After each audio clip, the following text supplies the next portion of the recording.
Welcome to Tokyo Wave, recorded in a live studio in Harajuku, Japan, with your hosts Aaron and Parker.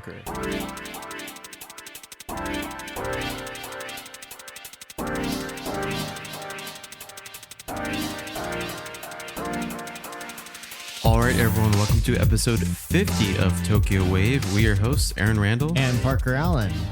On Tokyo Wave, we bring you weekly updates from our studio in Harajuku. Join us in segments featuring this week's top news, political happenings, business, and other random garbage. To get us started, here are this week's top news highlights. Travelers entering Japan now required to install smartphone apps to monitor quarantine compliance. Tokyo Olympic ceremonies chief quits over insulting Olympic idea. Tokyoites urged not to partake in Hanami madness as cherry blossom season threatens to increase virus infections. This week in Japan. Alright, so for our first story, travelers entering Japan now required to install smartphone apps to monitor quarantine compliance. On March 18, a new policy went into effect for travelers entering Japan through Haneda and Narita airports, the two major international air hubs for the Tokyo area. The Ministry of Health, Labor, and Welfare now requires inbound travelers to Japan, including Japanese citizens, foreign residents of Japan, temporary business travelers, and tourists, to install 3 apps on their smartphones before leaving the airport. The 3 apps are the Ministry of Health, Labor, and Welfare's COCOA, COVID-19 tracing app, Skype, and OSSMA, a location confirmation app. The 3 apps are to be used in confirming compliance with the 14-day self-quarantine that inbound travelers to Japan are required to complete before they are granted permission to move freely in the country. If the entrant to Japan does not have a smartphone or is using a model that cannot run the apps, they will be required to rent a capable phone from the airport at their own expense. In addition to showing to authorities that the apps are installed and running, inbound travelers will also be required to sign a written pledge to comply with the protocols. Failure to comply with self-quarantine can result in in public publishing of the violator's name and, in the case of foreign nationals, deportation, including the revocation of resident status. Name, shame, and permanent ban. Sounds pretty strict, Aaron. Yikes. This new requirement will be expanded to entrants into Japan via other airports in the near future. So, my initial thoughts are their app selection is kind of funny. Skype, a Microsoft product, doesn't really have support anymore. It doesn't really get a lot of updates either. It's a really wonky, not reliable application. Yeah, it's actually interesting that they didn't choose Line, which seems to be the app of choice for Japan. Yeah, that's nuts. There's a lot of talk about the government pushed contact tracing apps too. I think one of them only picked up 3 cases in the past 4 months or something. So wow. Well, effective or not, it looks like them's the rules. So the few people who are allowed to come back into Japan have some new strict requirements to face. Mm-hmm. All right, in our next story, Tokyo Olympic ceremonies chief quits over insulting Olympic idea. Kyodo News has reported that the organizing committee of the Tokyo 2020 Olympics and Paralympics has accepted its creative director's resignation after he suggested a large-sized female celebrity dress as a pig for the opening ceremony. Just shaking my head right now. Whoa. After the scoop was published in the Shukan Bunshun tabloid magazine, Hiroshi Sasaki admitted in a statement that he proposed last year to a Line chat group of planning team members that celebrity Naomi Watanabe come down from the sky in a pig costume to play the role of an Olympic during the Olympic opening ceremony. How could anyone think that that would be a great thing to show the world audience? Yikes, man. I really like Naomi Watanabe. She's a lot of fun. This is really sad. And stupid. Yeah, Stupid. it's just stupid more than anything else. Yeah. So, Seiko Hashimoto, the president of the organizing committee, said in a press conference, "It is very inappropriate to make comments that ridicule people's appearance. Mr. Sasaki has said in his statement that his comments were insulting, and I believe that it was something that should have never happened." The departure of the 66-year-old head director for the opening and closing ceremonies of the Tokyo Games follows that of Yoshiro Mori, who stepped down from his role as president of the organizing committee in February after causing an uproar with sexist remarks. The organizing committee will appoint a successor to Sasaki, who is a well-known figure in the advertising industry, but the new creative director will still need to design the ceremonies largely based on Sasaki's ideas, given the limited time remaining until the games open. 33-year-old Naomi Watanabe, a prominent Japanese female comedian, often references her large size in her comedy routines and media appearances. Watanabe does impersonations of popular artists in Japanese culture, and in 2008, her imitation of Beyoncé singing Dreamgirls and Crazy in Love quickly became popular around Japan. She also has her own fashion line called Punyas. She is one of the most popular Japanese celebrities on Instagram with over 9 million followers. Naomi Watanabe said in a statement that she was honestly surprised after learning about Sasaki's ceremony proposal through the recent tabloid report. "In fact, I am happy with my figure. However, as a human being, I sincerely hope that we can have a fun and prosperous world where we can respect and recognize each person's individuality and way of thinking." So it looks like they're just cleaning up at the Olympics committee, eh? Yeah, I mean, I thought we were kind of finished with the whole random scandal, and another male of advanced age gets removed for another random scandal. Yeah. I mean, just hearing that like these kinds of ideas are floating around, like let's put Naomi Watanabe in a pig costume, it really makes me worried about like the opening ceremonies in general, because that's like, a chance for the country to really shine, and people will remember that for 10, 20, 30 years. Japan has so much amazing music from the 1980s and artists that were big then that are still loved today. I hope they're like trying to involve some of these artists that are really big on the internet now, like with the whole vaporwave thing and stuff. Yeah, it's funny that the thing that I'm curious and sort of scratch my head about in this new scandal is I wonder if this guy was being serious or it was meant to be a joke, or it's really hard to contextualize it because, I mean, people say a lot of, weird, wacky things in line groups. So he might have been trying to make a joke or he might have been dead serious. Either way, definitely not an appropriate thing to happen at the Olympics or really anywhere for that regard. I think it is worth saying, though, that Watanabe is known for sort of making humorous observations about her own physical appearance. And I think people referenced on social media a previous show that she had done several years ago where she actually did appear in a pig costume. Oh, wow, really?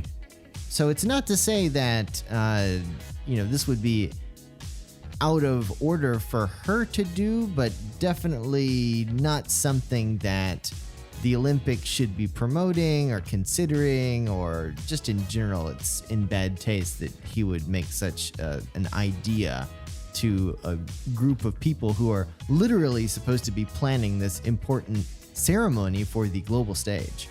That's the big issue, is this is a global event. It's not a domestic one. Some of the kind of silly stuff that Watanabe does, I think for a domestic audience is really good. Like I saw the Beyonce thing, and I think, yeah, for a Japanese domestic audience, it makes a lot of sense and it's really funny, really entertaining. I remember watching that with friends when it came out. But if I showed that to my American friends, it'd be like, what is this, right? Yeah, but yeah, we've got the creative director throwing this around as an idea, which really makes me worried about the level of not just how offensive it is, but just the level of quality that the Olympics might be at an extreme low, you know. So not promising. yeah. Up next, Tokyoites urged not to partake in Hanami madness as cherry blossom season threatens to increase virus infections. The Mainichi has reported that local governments in Tokyo are calling for people to refrain from going to see the cherry blossoms, the annual pastime known as Hanami. If you're not familiar with Hanami, every year from late March to early April, Japan's favorite tree blooms with pink-white cherry blossoms, and everyone uses it as a great excuse to have an outside drinking party across Japan's parks. However, amidst the pandemic, this poses a potential risk for further spreading the coronavirus. So, of course, local governments are making an effort to prevent drunk revelry. Meguro Ward Mayor Eiji Aoki said in a March 15 video message, "As Ward Mayor, I urge you to strongly refrain from going to see the flowers." Mayor Aoki urged people not to gather on the banks of the Meguro River, a popular sakura viewing spot. It was the second such message from Aoki following one on March 8th. Along the sakura tree-lined Meguro River, signs have been installed that say, "Please refrain from gathering to enjoy the cherry blossoms." And nighttime illuminations and other events have been canceled. A 50-year-old salaryman told the Mainichi Shimbun, "It's a bit sad, but I want to go and enjoy them early in the morning and avoid the crowds. It's the only time of year I can responsibly enjoy day drinking." Amen to that, brother. This spring, local events, including the Sakura Festival in Tokyo's Chiyoda Ward and the Bunkyo Cherry Blossom Festival, have all been canceled or reduced in scope. Tokyo metropolitan government-run parks have roped off areas with cherry blossoms with orange fences and banned eating and drinking while sitting on a tarp, among other measures. That's right, folks. Hanami has been canceled. Wah, wah. In order to satiate the public's Hanami fever, the Chiyoda City Tourism Association has set up a YouTube live stream of its popular cherry blossom viewing spot, the Chidori Gafuchi Moat, with footage taken from its camera along the moat. So, I don't think they're going to be able to stop people from going to Meguro. I don't think they're gonna stop drunk people from Hanami enjoying anywhere for that regard. It's actually funny, you know, Yoyogi Park is sort of the pinnacle of Hanami places for the season. And while the sakura tree lined areas have been roped off literally with orange fences, they have also installed those porta potties and big trash cans that they always have around Hanami season. So I think even the government understands that they are going to discourage people from enjoying Hanami, but it's not going to work. Right. Yeah, I just don't see it happening, especially in the hot spots that you mentioned. There's going to be a few weekends. People are so desperate to get out, too. And Hanami is such a big part of the culture here. Maybe we talked about it last week, but the last time Hanami was kind of canceled, or quote unquote canceled, was 3/11, right? Right after 3/11. Well, it wasn't actually canceled. It was just sort of, there was that whole mood of self-restraint. But actually last year, there were calls to avoid Hanami because it was right at the beginning of the pandemic. Ah, right. And from what I can remember, it didn't work out that well. Man, just thinking about this makes me miss, going into Yoyogi Park late at night, drunk and walking around, meeting new people randomly. Yeah, it's sad that this pandemic continues to ruin all of the things that we are used to enjoying in daily life in Japan, but hopefully it'll be over sometime, maybe. Yeah. In a few months, years, decades. That vaccine's coming out 2023. No, that's a joke. Ugh. All right, and coming up next on Weird Thing of the Week, we're going to be talking about NFTs and why are some worth millions. You're now listening to Tokyo Wave. The Weird Thing of the Week. Oh, hell no! BBC News recently reported that a digital-only artwork has sold at Christie's auction house for an eye-watering $69 million. But the winning bidder will not receive a sculpture, painting, or even a print. Instead, they get a unique digital token known as an NFT. Where Bitcoin was hailed as the digital answer to currency, NFTs are now being touted as the digital answer to collectibles. So, Aaron, what's an NFT? So, in economics, a fungible asset is something with units that can be readily interchanged, like money. With money, you can swap a $10 note for two $5 notes and it will have the same value. However, if something is non-fungible, this is impossible. It means it has unique properties, so it cannot be interchanged with something else. Fascinating. Probably the easiest comparison for an NFT that we already have in real life is trading cards, Pokemon cards or baseball cards that all have different levels of rarity and scarcity associated with them. Some are worth $10,000, some are worth $5. So NFTs are a one-of-a-kind asset in the digital world that can be bought and sold like any other piece of property, but they have no tangible form of their own. So are they worth any money? So it's kind of like if crypto is what's the funny nickname you have for it? Magic internet money. Yeah, so if crypto's magic internet money, NFTs are like a magic internet art. Whoa. And what do you know? The main way to buy NFTs is with magic internet money, specifically Ethereum. It's just Ethereum? Most of the minting platforms use Ethereum as a base to actually auction the NFTs. So you have to mint an NFT. Yes, you have to mint it, which is very expensive. I was actually talking to some friends earlier today about NFTs and who's really going to make the most money. The platforms, one of them is called Foundation. These guys are going to make all the money because it can be anywhere $50 to $100 for a single piece of artwork or, music, whatever. So all of the artists have to, even artists that are, don't have a big following have to pay these fees to get on the platform to auction it. So as we'll talk about later, the biggest cases we've seen so far for NFTs actually being auctioned for a lot of money are people who are already really famous and have a large following. So it's basically just a new way to market your wares for sale that involves magic internet money. Exactly. So with NFTs, artwork can be tokenized to create a digital certificate of ownership that can be bought and sold. Yeah, so this is one of the biggest selling points for NFTs, especially with people in the blockchain and crypto, is that, as you know, in the art world already, and whether or not this problem is really connected to the popularity of NFTs or not is another discussion. But there's a lot of fake art out there, right? A lot of it is supposedly fake, but NFTs are supposedly one of the hype around them right now is they have a solution for this. It's a digital signature, and you absolutely own this piece of digital art, right?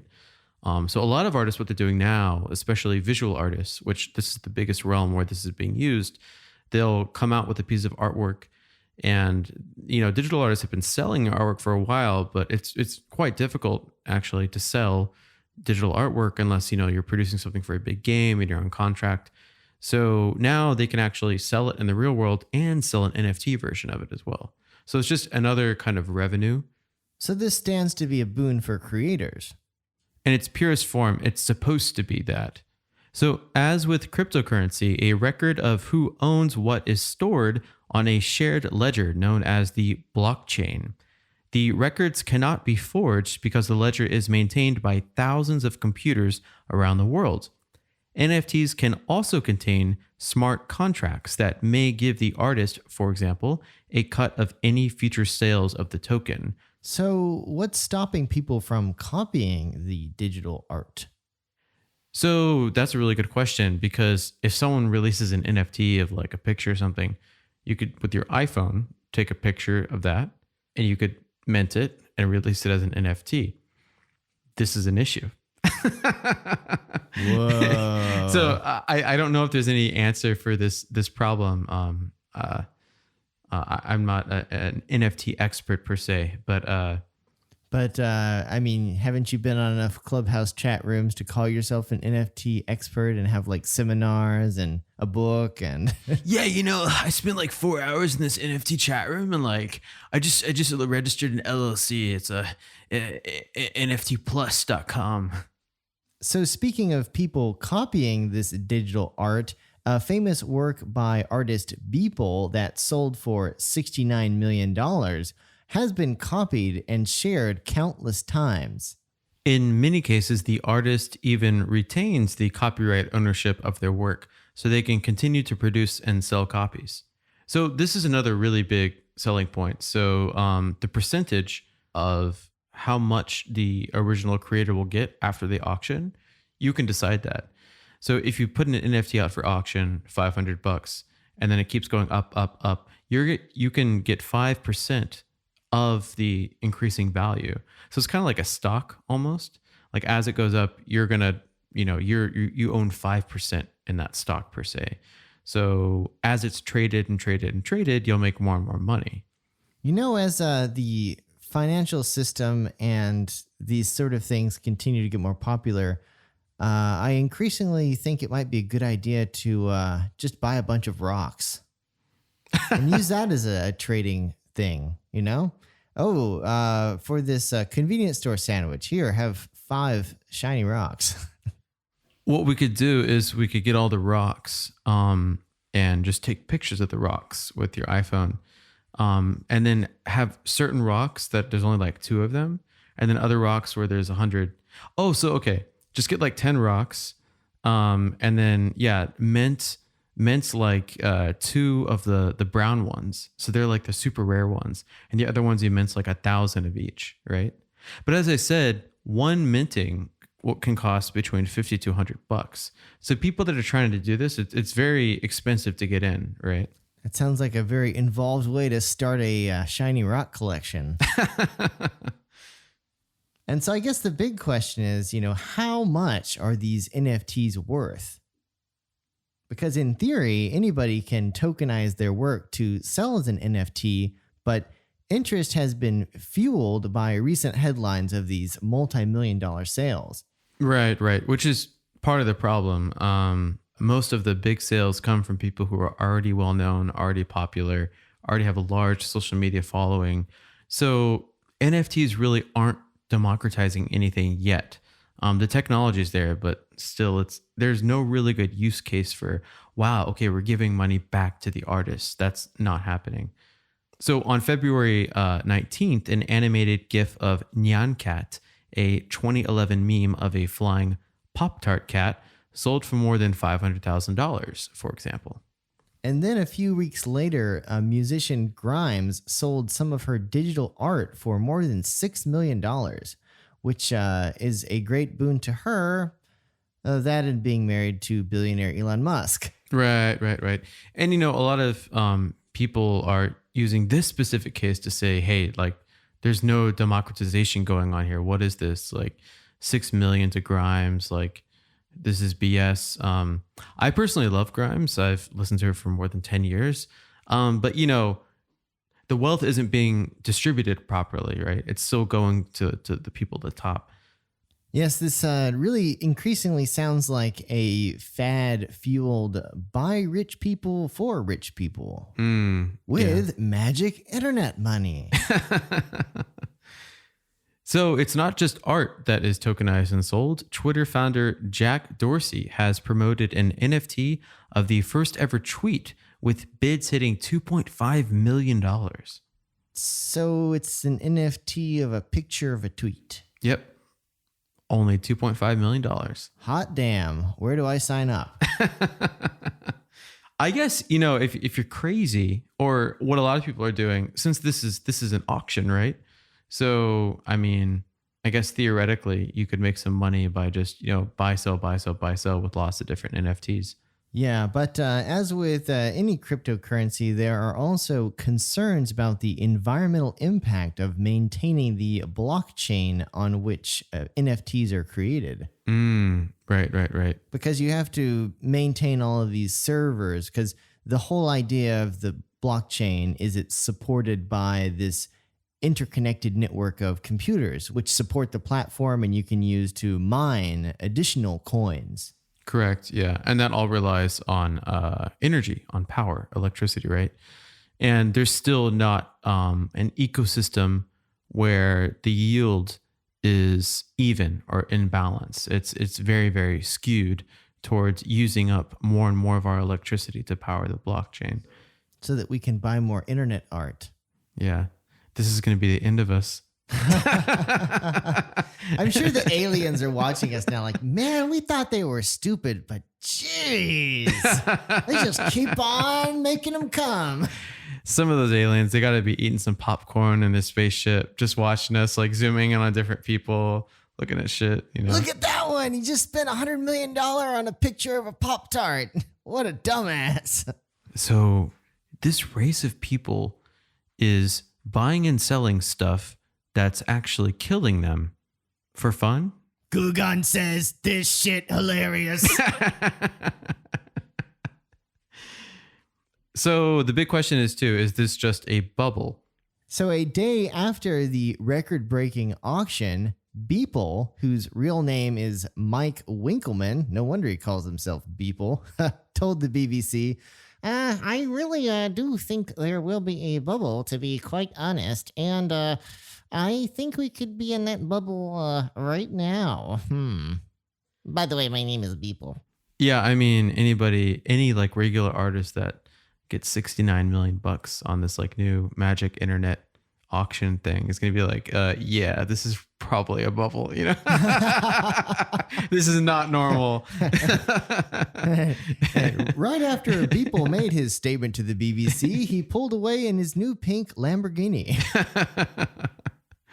So, you know, many people are very skeptical right now. David Gruard, author of Attack of the 50-Foot Blockchain, said he saw NFTs as buying official collectibles similar to trading cards. So David warned that there are some artists absolutely making bank on this stuff. It's just that you probably want the people who are actually selling the NFTs are what I like to call crypto grifters. Crypto grifters, wow. The same guys who have always been at it, you know, trying to come up with a new form of worthless magic bean that they can sell for money. Man, you know, I'm not anti-NFT, but I have to really agree with this guy's assessment of what's currently going on. It couldn't be farther from the truth. NFTs have been around since earlier this year, and developers, specifically game developers, have known about this for a while. But when it like blew up on Clubhouse, it's like all of the Bitcoin rooms changed their titles to like NFTs. Is it the future? And then like all the people that were like, you know, pumping Bitcoin for months, all of a sudden like their profiles too, like NFT entrepreneur, been doing NFT for 10 years. Like, so it's this pump and dump crowd, you know? Yeah. Wow, the internet just keeps getting weirder. Yeah. So former Christie's auctioneer Charles Alsop said the concept of buying NFTs made no sense. Was that before or after he made the commission on selling $69 million NFT? I hope it was after. This doesn't make any sense. So he told the BBC, the idea of buying something which isn't there is just strange. I think people who invest in it are slight mugs, but I hope that they don't lose their money. I know I won't. You know, Parker, Clubhouse has brought me a lot closer to a lot of people in Palo Alto and Silicon Valley. And I've been in a lot of rooms and talked to people that are VCs that throw around like, 10, $20 million on the regular. And they've pumped a lot of money into brand new NFT companies. It's just so wild to me, like it's such a rapid shift. I really think we're in really uncharted waters as far as, what we saw with GameStop and Robinhood earlier this year with the short squeeze. And now there's this huge NFT bubble / boom going on. It might all be hot air, but people are putting serious money into it. And people are becoming millionaires overnight. They make a landing page. It's like with Bitcoin in 2017. You make a landing page, get some white papers, talk to the VCs. You got $100 million, kid. Like It's so weird. Yeah, it's nuts. I've been in very heavy communication and conversation with a lot of 3D artists, visual artists, which right now for NFTs, the thing that makes the most sense is visual art, right? As a musician, getting music as an NFT is quite difficult. I don't think it's practical right now. There's not a good platform. Visual art makes the most sense. But I can say that people I know who've even worked on stuff for Netflix and have stuff that's like, on multiple streaming platforms of artwork that they did, they're not able to make any money from these NFTs. It's all concentrated at the top. So there's no, just as I said earlier, there's no distribution of wealth. And this is really frustrating for a lot of visual artists that were really excited and hopeful that NFTs might be this new thing that will actually democratize the way artists get paid and could be a new revenue stream. Yeah, it sounds like people. If the people at the top are the only people making the money, it's a pretty stereotypical pyramid scheme, Amen. I mean, I want to again stress I'm not anti-NFT, but if we look at what's going on right now, we got, people that are very wealthy musicians like Grimes made $6 million. We got VCs going crazy, pumping money into like NFT startups, NFT card games are now a big thing. Yeah, I don't really see a lot of this coming back to the artist, but we'll see. Maybe a new platform will come out and boom, everyone will get paid. Tokyo Wave NFTs. What are we going to sell to the rich Bitcoin bros? We could tokenize all of our episodes. Whoa. Or just certain moments. Yeah, like right now, that white space, we're going to tokenize it as an NFT. That little pause. Yeah, that little pause. It's a Tokyo Wave pregnant pause. Yeah. It's not $69 million. We're going to sell it for only $6.9 million. So it's a deal. Yeah. All right, listeners, please grace us with your magic internet money. We are ready and waiting. Similar to blockchain, blockchain technology is really great. NFT is built on the blockchain technically, right? Or it involves it. I'm optimistic about the tech, but the current application and implementation is just ridiculous. It doesn't make sense. It doesn't work. Yeah, I think there could be something positive coming out of the technology and the ideology behind creating NFTs. But I mean, paying millions of dollars for a digital artwork that you don't really own and the artist might not get any money. Yeah, it just seems kind of stupid. They're also, if you're buying visual art, everyone's talking, okay, but how do I hang this up in my room? And so like now, like Samsung and some other companies are making like special like monitors that always have the artwork on. Like, so you have like a digital frame or whatever. So I've got one $10,000 TV that shows my NFT artwork. And then I've got another $100,000 TV that shows the source code of the token. See, I mean, we're sort of joking, but this is really kind of the situation that we're in. All of this wealth is concentrated at the top, right? And then someone's going to take a picture of the TV and then they're going to make an NFT. It's going to be a TV NFT. So one of the coolest and most promising implementations of NFTs that I've heard about is I've talked to some game developers, and all of these like online RPGs that people play, they have their own in-game economies, right? So what game developers are really hopeful on is that what they can do is they can turn the in-game currency into actual NFTs. So it breaks the barrier between the in-game currency and real currency. But the barrier is still upheld by blockchain, right? It's going to be like Ethereum or Bitcoin or something. This is starting to remind me of like all of those people who would spend all that money on that stuff in World of Warcraft. Yeah. That's kind of the use case that people are talking about. So instead of spending, real money, you can have like NFT currency that is, for like game A. And what game developers are most excited about is they want to create like a standard for game currency. So game A and game B use the same NFT. So stuff that you do in game A, if you're successful in that, you can spend it in game B. So this gets into the talk of metaverses, which is another huge buzzword, and we could devote an entire episode to that. But I heard a developer say something really interesting and cool the other day. The next Google will be an API that connects all these different metaverses or games, right, that have NFTs, and basically creates a trading system or like a virtual economy where, we'd be in almost like a Ready Player One situation where, you could, what's called in World of Warcraft, when you get in the group and everyone Let's do this, Leroy Jenkins. Yeah, a raid. Yeah.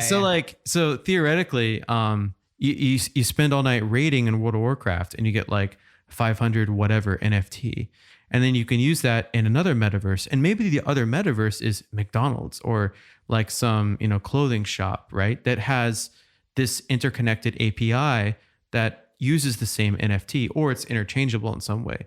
So the other big conversation everyone's having now is, okay, if we can connect the in-game economies to actual NFTs, people can work in the game and actually get paid something of, it's still internet magic money, but they can spend it at certain places, right?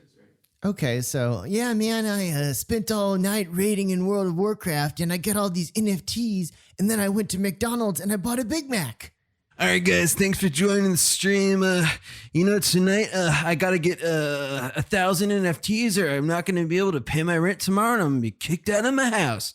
So if you guys could donate, subscribe, like, and watch this raid and promote me, it'd really help out. Yeah, I think I'm going to stick to my Shiny Rock collection.